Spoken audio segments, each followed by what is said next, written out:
To what extent is the West, apparently championing human rights, willing to pursue political gains? The West, in its support for Israel, has not only compromised human rights, but has also surpassed new boundaries. When South Africa filed a case against Israel, accusing it of committing genocide in Gaza, the West responded with a counter-accusation. Unlike South Africa's claims, this counter-accusation lacks substantiating evidence, alleging that South Africa received funds from Iran to file a case in the International Court of Justice, ICJ.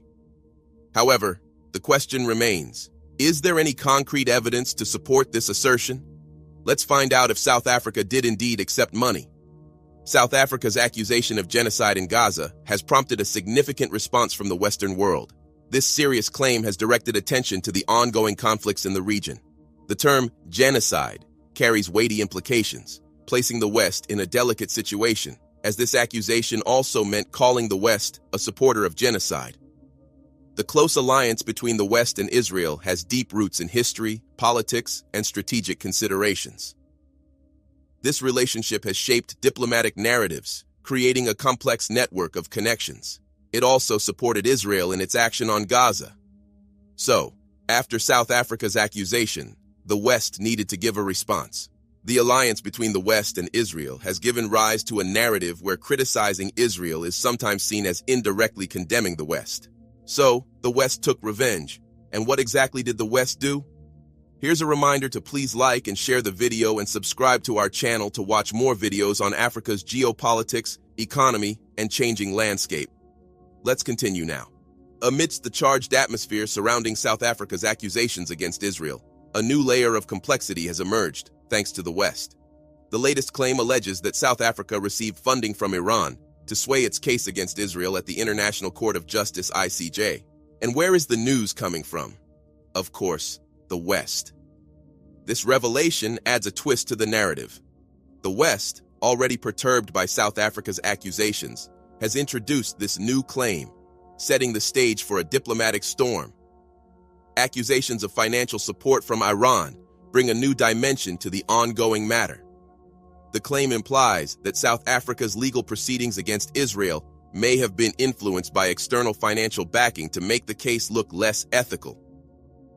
This development deepens the situation's complexity and raises questions about the motivations behind South Africa's actions on the international stage.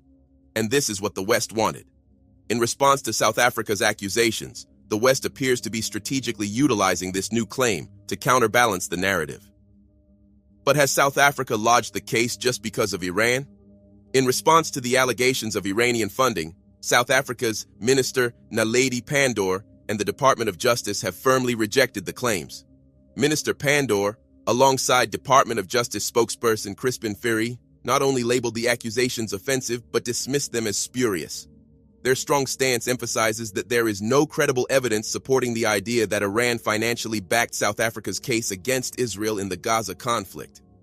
The prompt and robust reaction from South African authorities raises pertinent questions about the credibility of the West's accusations.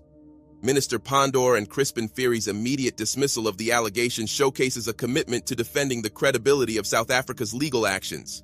They assert that the claims lack a factual basis, reinforcing the narrative that South Africa's case against Israel is not influenced by external financial support. This resolute response challenges the narrative propagated by the West and highlights the importance of relying on substantiated evidence in international affairs. South African authorities' swift and absolute denial prompts a critical examination of the West's accusations. The rejection raises doubts about the claim's reliability that Iran funded South Africa's case. South Africa's robust defense challenges the West to provide concrete evidence to support its allegations. But the West has remained silent. Are they lying? In the wake of accusations, experts have undertaken extensive research to uncover any evidence supporting the claim that Iran funded South Africa in its case against Israel. However, their thorough investigation yielded no concrete proof to support this assertion. The lack of substantiated evidence raises questions about the foundation of the claims made by the West.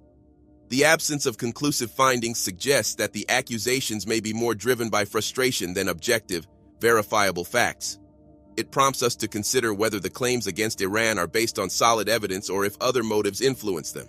The importance of relying on verified information in such matters cannot be overstated, as it ensures fairness and accuracy in understanding global affairs.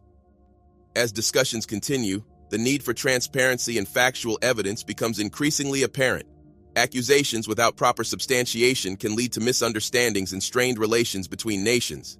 This situation emphasizes the importance of thorough investigation and reliance on verifiable facts to build a credible and informed understanding of international events. But why has the West done it? This incident highlights the lengths powerful nations will go to uphold their narrative and shield their allies. Accusing South Africa of receiving Iranian funding without concrete evidence raises ethical questions that echo throughout international diplomacy. As the International Court of Justice grapples with this complex web of accusations, distinguishing between fact and fiction becomes important. The West's claims are rooted in a strategic move to deflect attention from allegations of supporting genocide. The suggestion that Iran is funding South Africa serves as a counter-narrative aimed at discrediting South Africa's position on the alleged genocide in Israel. By insinuating financial motives, the West seeks to damage the credibility of South Africa's allegations, framing them as a pursuit of monetary gain rather than a genuine concern for human rights. The crux of the matter lies in the West's desire to dissociate itself from any perceived support for genocide. Facing international scrutiny and potential damage to their reputation, the West employs a tactic that shifts the narrative away from the gravity of the alleged genocide to the motivations behind South Africa's actions. The argument suggests that if South Africa is financially motivated, then their claims of genocide lack sincerity. In the ongoing Israel-Hamas conflict, the West has expressed support for Israel while also expressing concern for the people in Gaza. However, by accusing South Africa of receiving money from Iran solely to prove Israel is not engaged in genocide, one may question whether the West genuinely cares about the well-being of the people in Gaza. So does it care about human rights? The West's apparent indifference to the suffering of the people in Gaza is indicative of a prioritization of political goals over humanitarian considerations. The ongoing conflicts in the region, particularly between Israel and Palestine, have led to numerous casualties and widespread human suffering in Gaza. Despite the magnitude of the humanitarian crisis, skeptics contend that the West's response is more about safeguarding strategic interests than genuinely addressing the plight of those affected. The complex interplay of geopolitical considerations, such as regional alliances, economic interests, and global power dynamics, drives the West's foreign policy decisions. In this context, the suffering of the people in Gaza becomes a secondary concern, overshadowed by broader political objectives. There are instances where the West has maintained alliances with nations involved in conflicts, irrespective of their human rights records. This selective approach to diplomatic relationships highlights a willingness to overlook humanitarian concerns in pursuing strategic alliances that serve political and economic interests. Moreover, experts highlight the West's historical involvement in the region, emphasizing how past interventions have sometimes exacerbated tensions and contributed to the perpetuation of conflicts. This fuels the perception that geopolitical calculations, rather than a genuine commitment to humanitarian principles, guide the West's actions in the Middle East. Does the West want to stop South Africa now? Accusing South Africa of accepting funds from Iran as a means to deter the country from standing against Israel and the West raises significant questions about the integrity and motives behind such accusations. While some may speculate about the potential influence of financial support, it is crucial to recognize that South Africa is steadfast in its commitment to upholding human rights principles, and external pressures or allegations do not sway this commitment.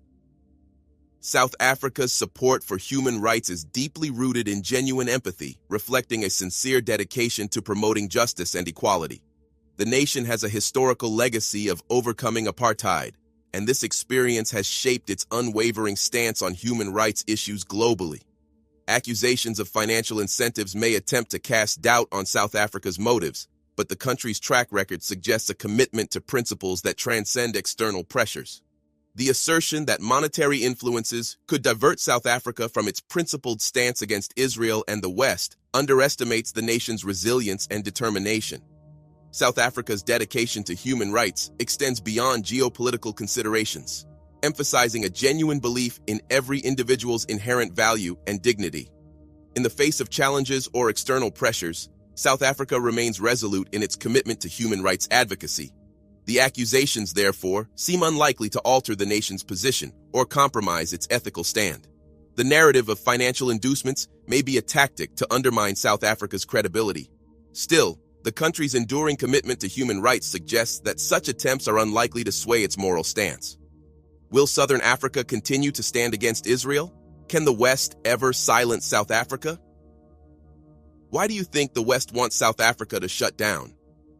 Let us know in the comment section if West is scared of South Africa. Do you want to watch more videos like this one? If yes, subscribe to our channel and press the bell icon next to it. We have decided to bring videos on something nobody talks about: African politics, economy, and increasing power. Thanks for watching, and until the next video, stay tuned. Tell us what you think in the comment section. Like and share the video, and subscribe so that you don't miss any of our African videos. It's the best way to support us.